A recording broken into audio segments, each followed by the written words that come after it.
Akkam jirtu kabajamtoota daawwattootaa fi hordoftoota Oromiyaa Freedom Media dambalii gunguma uummataa. Nageenyi keenya kabajaa bakkuma jirtanitti sinaa ga'u jedha. Oduu guyyaa irraatiif qabanne kan isin biraan geenyu ta'a. Jalqaba irratti hangafoota oduu. Namoonni miiliyoona 14 ol ta'an sababa gargaarsa USA'n addaan kutuutiin du'uu akka malan qorannoon ifa godhe. Maqaa dargaggootaaf carraa hojii uumuu jedhuun naannoleen buufata sakatta'iinsa seeraan alaa hundeessaa jiru. Israa'el guyyaa 60 Gaazaatti dhukaasa dhaabuuf waliigaluu Tiraamp beeksisanii. Iraan suphaa buufata Niikoolaa Fordo eegalte.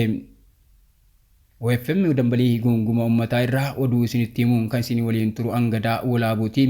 Amma oduu bal'inaan. Namoonni miiliyoona 14 ol ta'an sababa gargaarsa USA'n addaan kutuutiin du'uu akka malan qorannoon ifa godhe. Sababa irrachuu gargaarsa Ameerikaatiin USAID'n namoonni miiliyoona 14 ol du'uu akka danda'an qorannoon agarsiisu tokko ifa godhee jira. Guutuu gabaasa kanaa Xuubaa Bunee.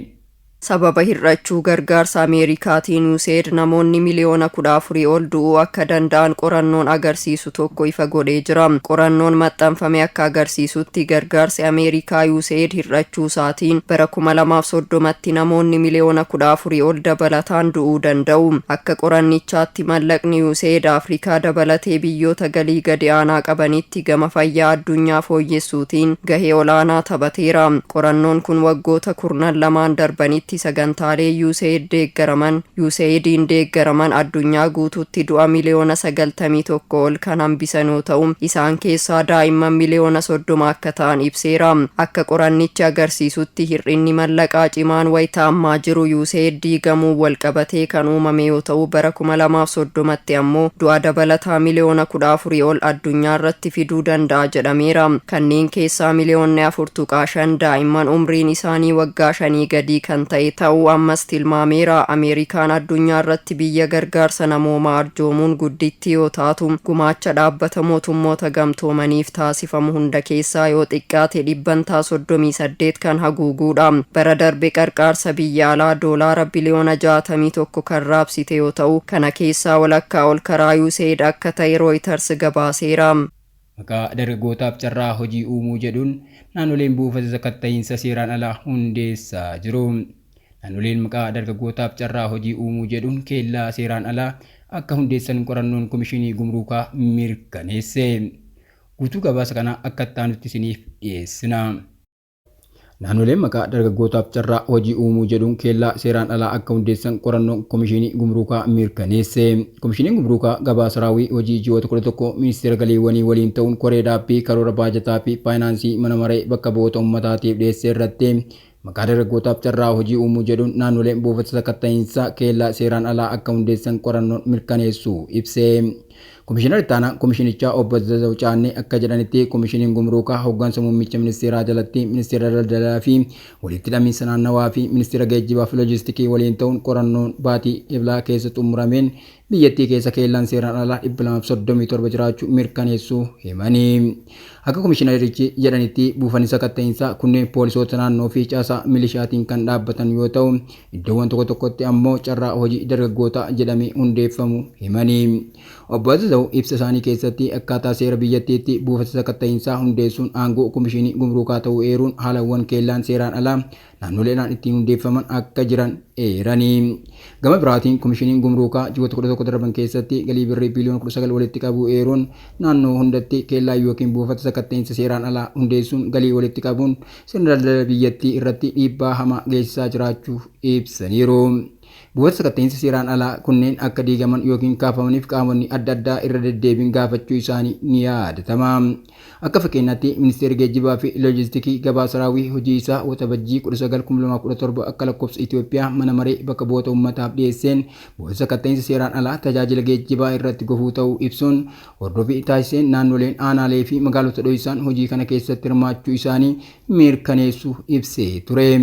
Haaluma wal fakkaatuun torban tokko dura gabaasa isaa mana marichaaf kan dhiyeesse ministeerri daldalaa fi walitti hidhamiinsa naannawaa gaaffii wal fakkaatu ka'eef qaamonni buufata sakatta'iinsa seeraan alaa irraa galii walitti qabaa akka jiran mirkaneessuu fi buufata sakatta'iinsa kaasuuf tattaaffiin taasifamaa akka jiru ibseera.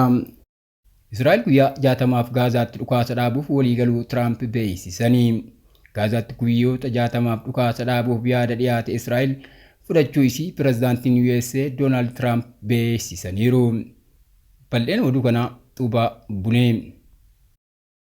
Gaazatti guyyoota 60 dhukaasa dhaabuuf yaada dhiyaate Israa'el fudhachuu ishee pirezidaantii US Doonaald Tiraamp beeksise. Waraanichatti xumura gochuun qaamolee hundumaa waliin ni hojjanna jechuun fuula miidiyaa hawaasaa dhuunfaa isaanii Tiruuz irratti maxxansaniiru. Tiraamp maxxansa isaanii keessatti Kaataarii fi Masriin waliigaltichi akka milkaa'uuf dhamaatii guddaa gochuu ibsaniiru. Nageenya akka bu'uuf warri dhamaatii hedduu taasisan Kaataarii fi Masriin yaada dhumaa kana ni dhiyeessu. Hamaas waliigaltee kana ni fudhata jedheen amanaa, sababni isaa hammaataa deema malee wanti fooyya'u hin jiru jechuun maxxansan Tiraamp. UN'tti ambaasaaddara Israa'el kan ta'an Daanii Daanoon Israa'el dhukaasa dhaabuuf qophii ta'uu himuun Hamaas garuu haal duree dhukaasa dhaabuu fudhachuuf ifa akka hin taane kaasan. Gaazatti dhukaasa dhaabuun akka jiraatu Tiraamp kan beeksise torbee dhufu ministeera muummee Israa'el Beeniyaamin Neetaaniyaahu waliin qaamaan wal arganii ni mari'atu jedhamee yeroo eeggamaa jirutti. Tiraamp akka beeksisanitti Neetaaniyaahuun waraana Gaazatti gaggeeffamaa jirutti xumura gochuu akka barbaadu beeksisan. Neetaaniyaahuun waraanni akka xumuramu barbaada, kana jala muree isinitti himuun barbaada, torbee dhufu waliigalteerra ni gahama jedhee yaada jedhan Tiraamp itti dabaluun. Daanii Daanoon ammoo Hamaas mariitti dhufuun ala filannoo biraa akka hin qabne himaniiru. Hamaas irratti dhiibbaa gochaa jirra, gara mariittiin dhufan taanaan namoota butaman deebisuuf filannoon nuti qabnu haleellaa waraanaa cimaa irratti gaggeessuu qofadha jechuun waraanni Gaazaa kan dhumu namoonni butaman gaafa deebi'an qofa akka ta'e dubbatan. Lammiileen Israa'el butamanii Gaazaa keessa jiran 50 akka ta'antu amanamaa, isaan keessaa kan lubbuun jiran 20 caalan jedhama. Torbee darbe qondaalli olaanaan Hamaas tokko akka dubbatetti Gaazatti dhukaasni akka dhaabatuu fi namoonni butaman akka gadi lakkifamaniif kanneen jaarsummaan jidduu deeman dhiibbaa godhaa jiru. Garuummoo mariin Israa'el waliin godhamu fuulduratti siquu hin dandeenye. Israa'el akka jettutti waraanichi dhuma kan argatu Hamaas guutumaan yoo diigame qofadha. Hamaas ammoo waraanni guutumaan akka dhaabatuu fi Israa'el loltoota ishii guutumaan Gaazaa keessaa akka baastu gaafataa ture. Gaazatti waliigalteen dhukaasa dhaabuu guyyoota 60 turu akka taasifamu Tiraamp beeksisuu isaanii Israa'el namoonni kaaba Gaazaa keessa jiran qe'ee isaanii gadhiisanii akka bahaniif ajaja dabarsuu hordofeeti. Waraana Israa'el Hamaas bara 2023 eegaleen hanga ammaa Filisxeemonni 56,647 Gaazaa keessatti du'aniiru. Iraan suphaa buufata Niikularaa Fordoo eegalte. Erga Ameerikaan buufata gabbisa Niikularaa Fordoo Iraan rukuttee booda Iraan bakka kanarratti hojii eegaluu isii suuraaleen saatalaayitii ni mirkaneessu jechuun The New York Times gabaaseera. Guutuu gabaasa kanaa akka ittaanutti isiniif dhiyeessina. Erga Ameerikaan buufata gabbisa Niikularaa Fordoo Iraan rukuttee booda Iraan bakka kanarratti hojii eegaluu isii suuraaleen saatalaayitii ni mirkaneessu jechuun The New York Times gabaaseera.